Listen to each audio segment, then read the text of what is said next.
Over the past several months, we've had the opportunity to check out the ski scenes in a lot of different countries, but perhaps the craziest one we got to visit was that of New Zealand, which we had the privilege to lead 13 people to this past August through our PeakHouse program. We've skied in the Southern Hemisphere before and we've done group road trips, but this was the first time we decided to combine both. So what exactly happened? And was New Zealand a practical choice for a Southern Hemisphere ski trip? Well, in this video, we'll walk you through the entire adventure that was PeakHouse New Zealand 2025, the especially unique parts about skiing and traveling in a place like this, and what this means for our trips going forward. With that all being said, let's jump right into it. The first thing to note about our New Zealand trip is that going to all the resorts was not as straightforward as staying in the same town the whole time. Our itinerary involved going to 7 different commercial resorts over the course of a week and a half, with a potential detour to a club field as well, depending on road and weather conditions. We started out in the city of Queenstown to get settled in for the journey ahead, picked everyone up from the airport, and checked into our condos.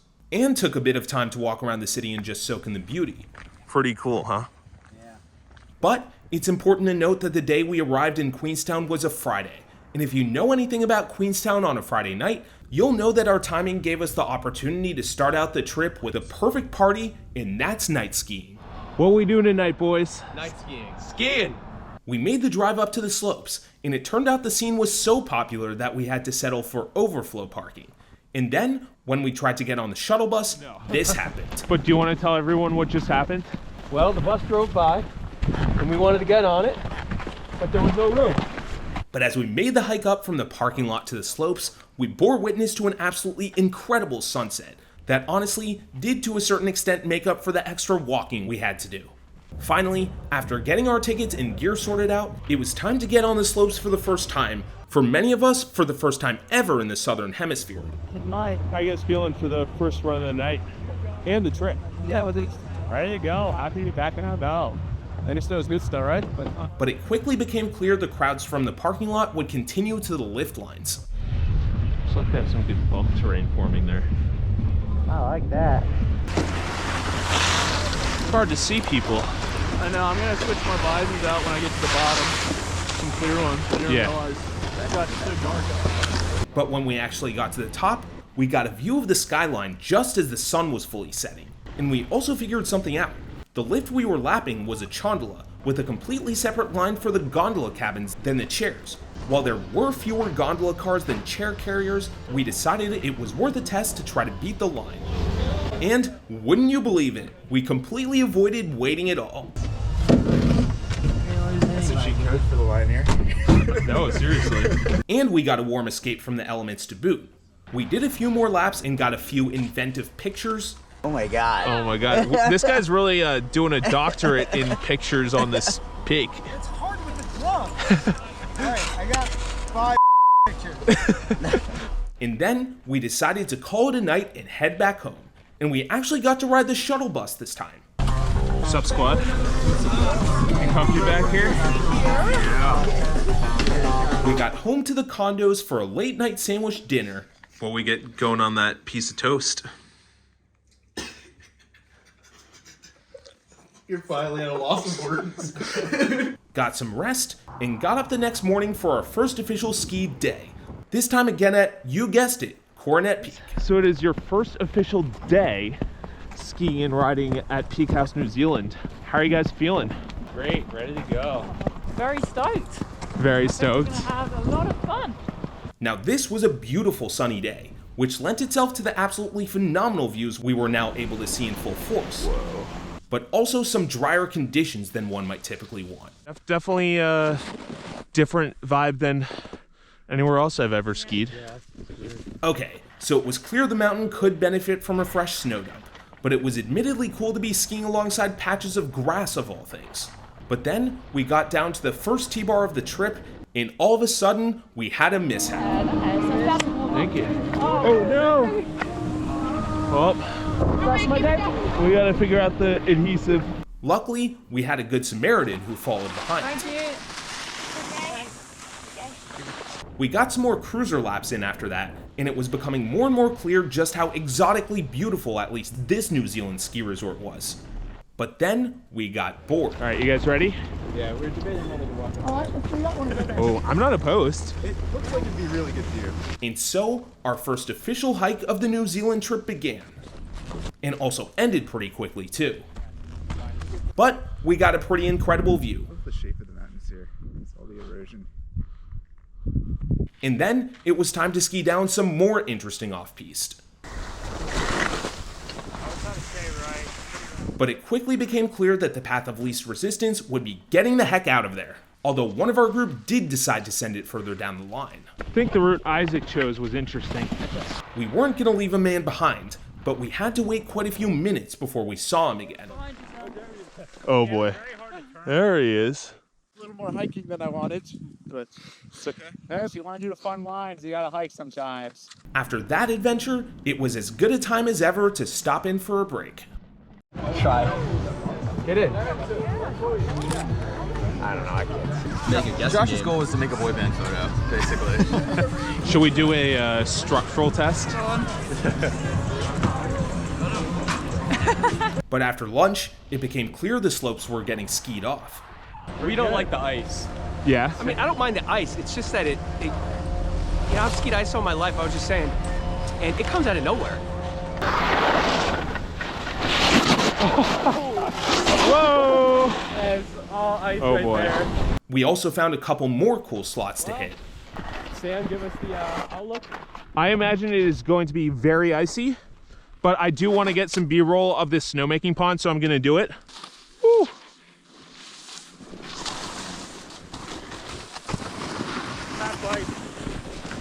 Those are some pretty stellar shots of you guys. Guys, check out that thermometer. What? 85 degrees out. They might have the wrong metric out there. You shall be boiling right now. We decided to do one more grass run. Oh, another review of step-ons for snowboarders. They're great in Midwest and East Coast resorts. Terrible on big mountains where you can't sit down to put them in. You have to be standing up to do step-ons. Yeah. But finally, after a thorough experience at Coronet Peak, we called it a day and headed back to the condo. It was time to get cooking. All right, what's going on, guys? Look at that. Oh, amazing. Let's get a close-up. How much do you think it's going to be seared? But that interesting looking cooking experience ended up turning into a pretty incredible pasta dinner. We fueled ourselves up, got to know each other a bit more, and turned in for another good night's sleep. Actually, just kidding. We're heading to the bar, baby. Yeah, it was a Saturday. We had to check out the Apres scene. First stop, a seemingly completely out of place cowboy bar. But everything was redeemed when we found this baby.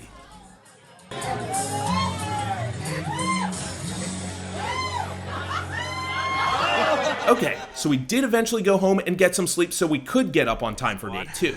We are going to the Remarkables. After a long and windy access road, we made it to the mountain, and at first, it seemed pretty packed. This is insane. Honestly, this isn't too bad line-wise. There just needs to be more space in the base area. It quickly became clear the Remarkables was much more of a hiking mountain than Coronet Peak. So I think these hikes are very short. Mm-hmm. It's just like the small boot trail path. up there. Then there's another one up there, I think. Mm-hmm. And we decided to take full advantage of that. All right, you guys ready for a hike? Yeah, let's do it. The hike wasn't the longest in the world, but it was well worth it because the view at the top blew us away. The view? Oh my gosh. No way. You see this?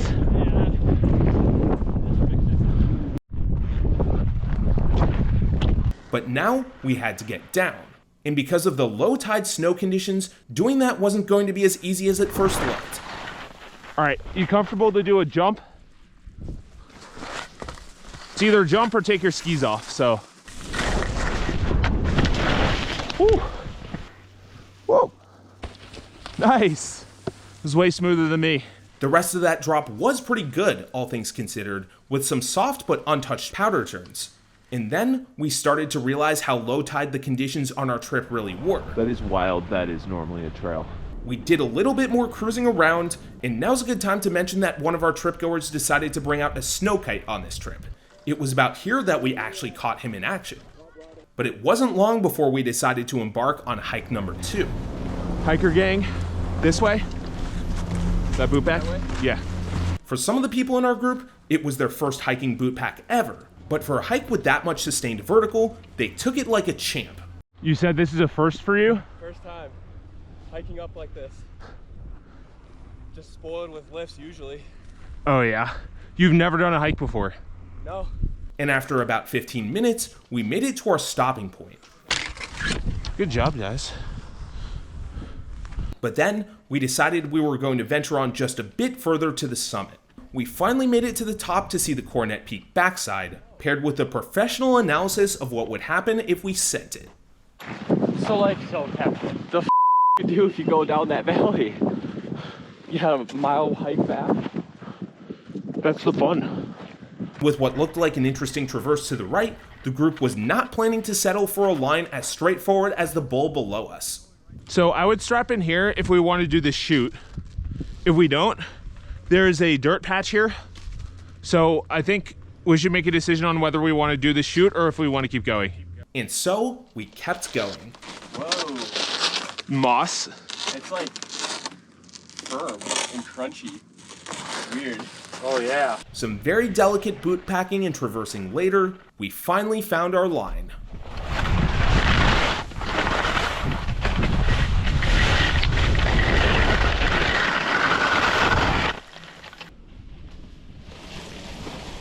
Woo! Whoa! Nice job. Woo! Good job, guys. We finished the rest of that line, and then we decided it was time for a well-deserved lunch. All right, Adam, what we got here? This is a venison and rosemary pie, along with a local lemon soda. Pretty good. Decent. Decent. All right. But after some more purely lift-served skiing and a stint in the terrain park, we finally called it after a packed day 2. Tonight's meal, burgers and hot dogs. Nice job, dude. We paired the meal with a bit of a watching session of today's GoPro footage, and we actually got some good night's sleep tonight. This was especially important because the next day, we were set to tackle both the longest day trip of the journey and the largest ski resort in New Zealand, Cardrona. Oh, and this was the longest and widest access road we'd been on yet, too. How's your ride? Nauseating. We'd also gotten a good view of the mountain on our way up. I've never seen jumps that big. The bungee jumping? Or the stuff down there? Oh, yeah. Have you seen them? Almost immediately, it became clear that Cardrona was going to be on the busier side, and we found ourselves in a familiar position with the popular Chondola line again. There's a gondola cabin every 4 chairs. Keeping my eye on that guy in the dark blue jacket. If we make it up before him, then we made the right choice. Unfortunately, we sadly did not make it on the lift before the guy in the blue jacket, but we had quite a bit of terrain to play around with today. And while it may not have been as intense as the ones we did the day before, we still had a hike on our list to do. But this time around, the boot pack was a little wonky. Because people are always like stepping out to try and pass. It was kind of fucked up. They kind of just messed it up. Yeah. But all in all, the Cardrona Peak hike wasn't the worst in the world, and we made it to the top with relative ease. Man, in the good year, backcountry skiing around here must be like some of the greatest. Obviously, the low tide conditions meant this wasn't going to happen today, but we still got a few decent powder turns out of the hike, even if it wasn't the most extreme area in the world.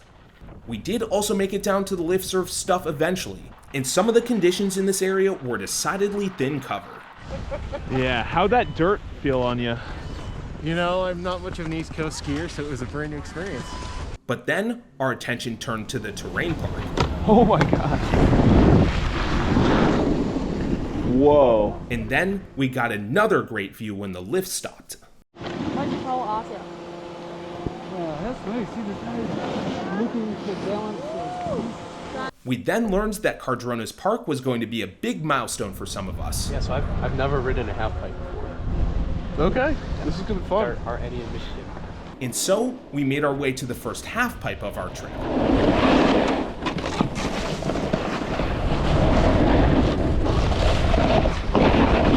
Man, it's such a weird feeling. But you let it ride you up, but you have to like push off like at the end. And then it was time to send it on the jumps. So it seems like it's a courtesy thing where you raise your hand before you go. All right. To let other people know. So we made our way down, and it quickly became clear that these jumps were not for the faint of heart. You definitely have to full send all of them. Oh, totally. Totally.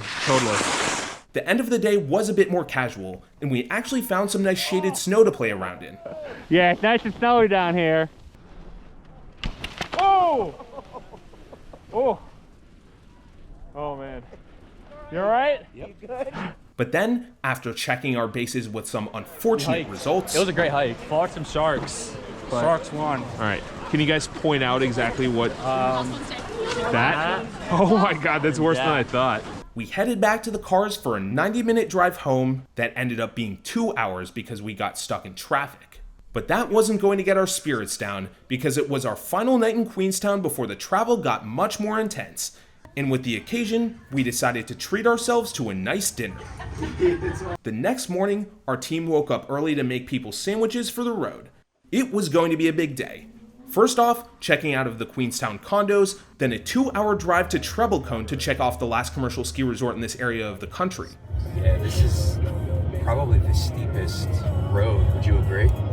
By far. Access. Out of any of them we've done so far. Looking good, guys. Thank you. You want to help out? Okay, so after taking advantage of Treble Cone's complimentary sun protection, we got moving. Yeah, I think we should go straight to Saddle Basin. You should include in part of your reviews whether the map is drawn by James Niehaus or not. Yeah. He draws the best maps. Need a hand? Maybe. Thank you. There you go.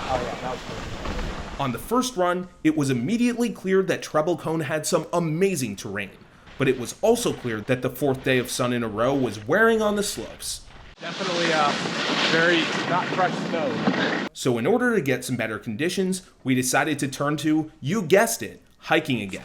Before we get started, how do you guys rate the hikes that you've done so far? Second day was just fun because it was the first hike ever, but yesterday's hike was definitely probably the best, just because of the location that we went to and the condition of the snow that we were able to ride. This one just looks rough. It looks like it's a long run, or a long hike, and also pretty steep. All right. Well, let's find out. And with that, we made our way up what would become our 5th hike in 4 days. But this one was well worth it, because if nothing else, the views were extraordinary. I think that's one of the best views of this trip. Have you looked over the other side yet? No. Holy I'm gonna get one from over here. So after a lot of photo shooting and soaking in the views, we made our way down.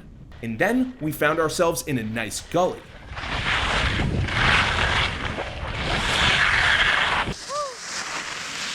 It was a nice ride. By this point, it was clear that Treble Cone had the best expert terrain of any resort we'd visited so far, even if the snow conditions weren't exactly the best. No way.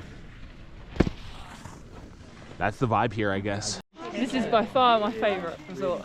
Alright, so after those warm-up lines, those last few runs, we decided to send it straight down the lift line. With the sun that had hit the area immediately below us, this was going to be interesting. All right, which one do you want to do? We can do this one right here. How droppy is this drop off? It's quite narrow. So after that brief chat, we decided to go for it. And then this happened. Whoa! Whoa! Whoa! Should have looked up. I saw that. I saw. All right, guys, leave some distance here. Go ahead. After that situation, we did get our spacing sorted out. And it's a good thing we did, because we ended up going down what was one of the most clearly deteriorating but epic lines of the trip.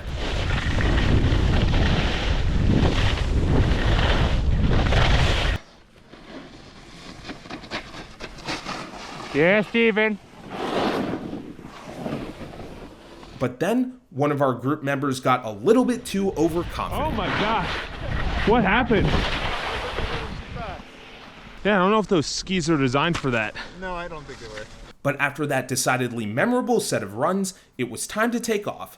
That's because we had a huge drive ahead of us for the next leg of the road trip.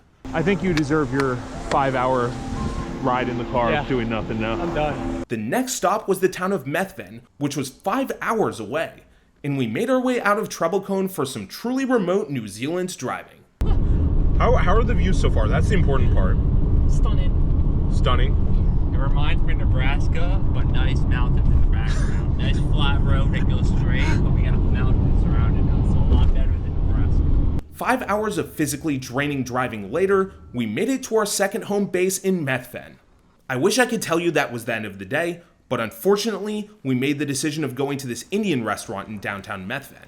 One of our tripgoers has a severe allergy to tree nuts, and despite clearly asking the restaurant if the butter chicken had tree nuts in it and being assured it didn't, he had a life-threatening allergic reaction after eating there and had to go to the hospital. It took 25 minutes for the ambulance to come because we were in such a remote area. If you have any food allergies, do not go to this restaurant. But on the incredibly positive side, that tripgoer ended up being in much better shape and good to ski by the morning. And we owe a huge thank you to the Ashburton Hospital and ambulance service for that. We proceeded as planned for day 5 at our final commercial ski field on the South Island, Mount Hutt. Caution, unsurfaced road. And this access road was gonna be a good one. Honestly, these roads are like you ever heard of the Yungas Road? No. In Bolivia? By you saying that's in Bolivia, I have a feeling that it's a pretty sketchy road. After the first fully unpaved access road of our trip, we made it to the slopes.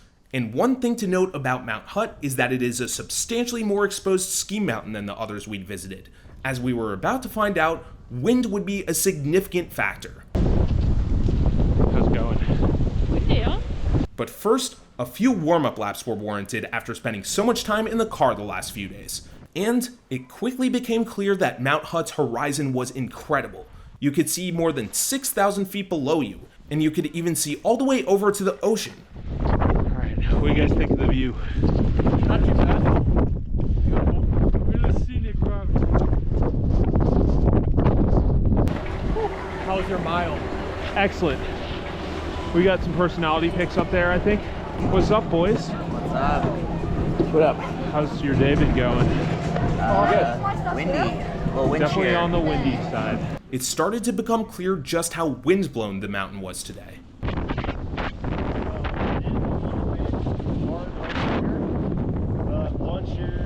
Yeah, so the steeper terrain here was about as hard as a skating rink, but with the wind picking up, we decided to test our luck with a summit hike before it all got closed down. And as we made our way up to the most prominent part of New Zealand's most prominent ski resort, it became clear that the wind was actually downright dangerous.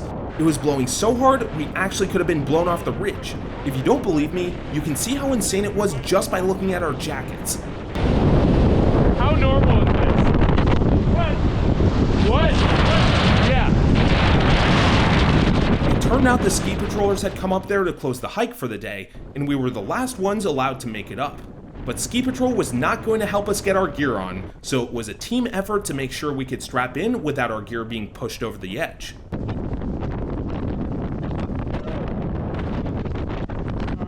But finally, we were ready to descend. Oh my. That was nuts. Well, that was a valuable experience. What? I now know what it feels like to chew 5 gum.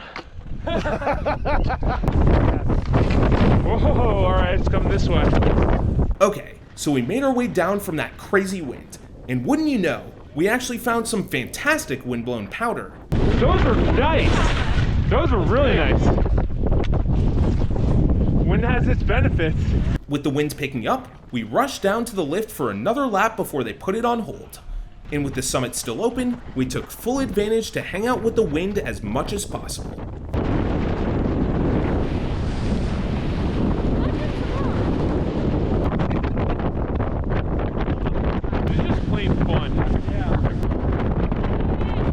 That was way more fun than it should have been, but the wind was really picking up, and we took our last few laps before it was time to go, and got one last sick view from above that valley before we were actually back in it. Now that we finally had a more casual night for the first time in a while, and everyone was in high spirits from just being able to be there in one piece, it was time for another homemade dinner. Doesn't mean you don't have to pay your tuition, so we're not helping him with having your profile anymore. That night ended up being maybe the calmest it had been inside the chalet since we'd gotten to New Zealand. But that was an unfortunate reverse foreshadowing of what was about to come, because when we woke up the next morning, the wind from Mount Hutt had made it down to the valley. Unfortunately, both Mount Hutt and the club field we planned to go to were completely closed. But luckily, because this part of New Zealand is notorious for wind, our team had a backup plan. First up, a morning run for our cardio junkies, with, of course, some active stretching. So running through Methven was obviously not our preferred way of exercise throughout the day, but we actually found some really unique terrain to explore, like this Alice in Wonderland themed trail. We also got an incredible view of the mountains. This is beautiful.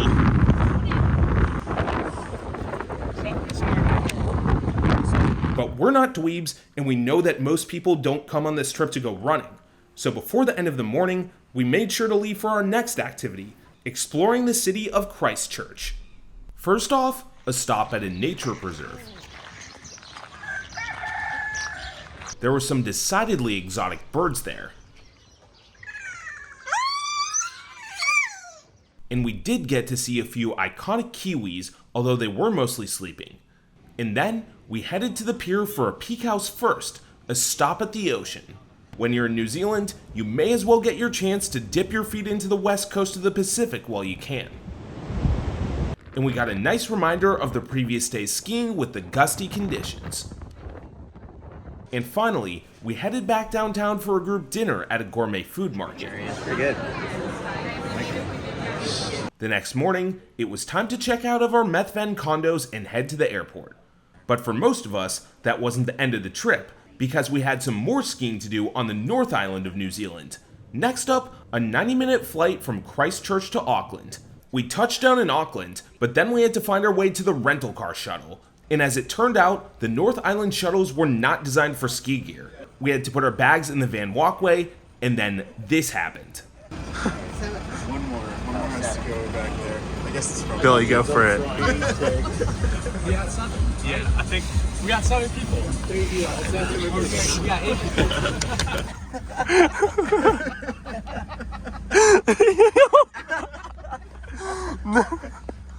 What's up, bro? We eventually did get our rental cars, and then it was time for another 5-hour drive to our next and final ski chalet. And arguably, we may have saved the best for last, because this chalet was epic, with not only plenty of space, but curtains that were literally trail maps. We wrapped up that tiring day with a delicious and fancy dinner, and then we got up early the next morning to visit our first North Island resort, Whakapapa. And yes, that is actually how it's pronounced. Today's conditions, foggy. It didn't seem like we'd be seeing much today, which was unfortunate because Whakapapa sits on a massive volcano. Also unfortunate, the ticket buying experience. For whatever reason, the line to get a pass was over half an hour long, and before you say anything about coming prepared, you had to wait in this line even if you bought your ticket beforehand. Glad to finally get some skiing in. That was a line. But luckily, we didn't have to go the low visibility alone because our local friend Dan was willing to show us around. Nice, guys. Welcome to Whakapapa. Yeah, this is the weather you can sometimes expect. Then the bluebird days come and it's awesome. Dan came in clutch. He led us through some really cool volcano shoots and helped turn a wet and stressful day into a genuinely fun one. Down about halfway down, it will turn a bit more slushy because of the rain. But don't stress about it. The day's going to be awesome.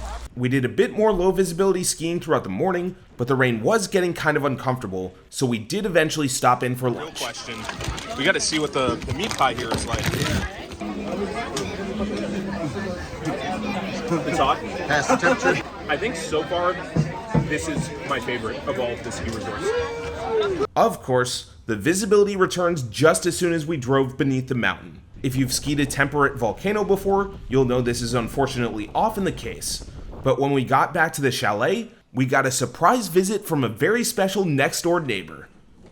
This is the highlight of the day.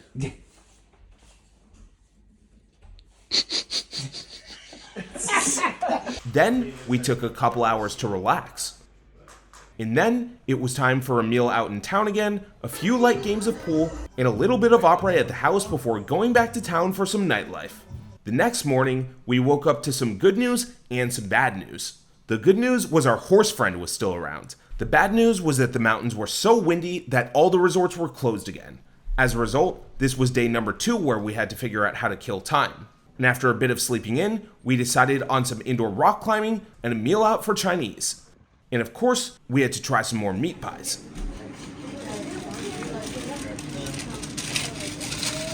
The next morning, we had to check out of our chalet, and the plan was to do a half day at Turoa, which is the other major ski resort on the North Island. But when we went to get tickets in town, we got the news we really didn't want to. The resort was once again completely closed. So that sucked. And at a glance, it seemed like we'd lucked out of 2 full days of skiing on the North Island. But we weren't gonna let that happen. It turned out that New Zealand's North Island has a trick up its sleeve, and despite having to drive 5 hours to our Auckland chalet and getting there after 6 p.m., we still found a way to ski. Going skiing. We're going skiing? What are we doing? 7:30 at night. What kind of skiing are we doing?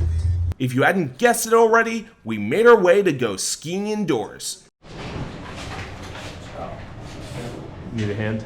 It's a push. And while the indoor ski resort was quite a bit smaller than everything else on that trip, it was probably the most surprising fun we had, maybe just off vibes alone. I was pretty sure he was gonna spray me, which is why I was putting my poles out to try to trip him. You guys should all ski at once, and I'll get some footage of y'all.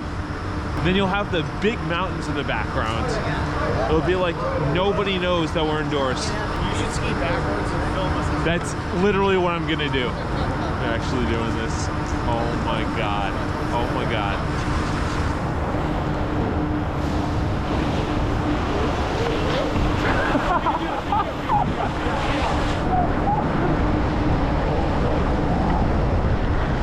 That was like the world record for falling apart.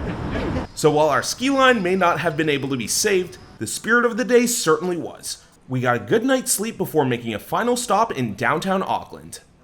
And then it was time for a bittersweet return to the airport to head back home. So that probably could not have been a more amazing intro to skiing in New Zealand. Sure, skiing and riding were the primary drivers of the trip, but we got to experience so many insane things through being in that part of the world that just the sheer exoticness of being there may have been the best highlight over any single slope. And there's no doubt that just about everything we experienced was better because of the gang we had along for the ride. What do you want to tell us about the trip so far, Curtis? It's been some great skiing, nice and steep, nice long, wide runs. Treble Cone was amazing. Coronet Peak was pretty good. If you're concerned about going on a PeakHouse trip and not having fun because you're nervous riding with new people, that's not going to be the case. One of the other things this trip highlighted is that the road trip nature of our skiing trips, especially internationally, seems to work really well. That's why we're excited that we're doubling down on this format for our international PeakHouses going forward, with road trips planned in both Austria and Chile next year. We're also road tripping in southern Colorado for a bucket list expert trip if you want to stick around North America. Finally, our international trips do not have to end with road tripping, or even skiing and riding. That's why we're excited to tell you about our PeakHouse Matterhorn trip this upcoming June, which not only gives you the rare opportunity to go glacier skiing in a month where probably less than 1% of you watching have ever hit the slopes, but also provides access to some of the best and most beautiful hiking in the world. We're also running it back to Banff next July after an incredibly successful first go of it. If you've been looking to go on a foreign and complex ski trip but just haven't known where to start, these trips are for you. We are expecting all of these trips to sell out, and in fact, our Japan road trip next January is already completely booked, so if you want to snag a spot before they're all gone, click the link in the description below. If you found this information helpful, be sure to like and subscribe, and hit the bell so you don't miss any of our content. Special thanks to our Peak patrons, and see you for the next one.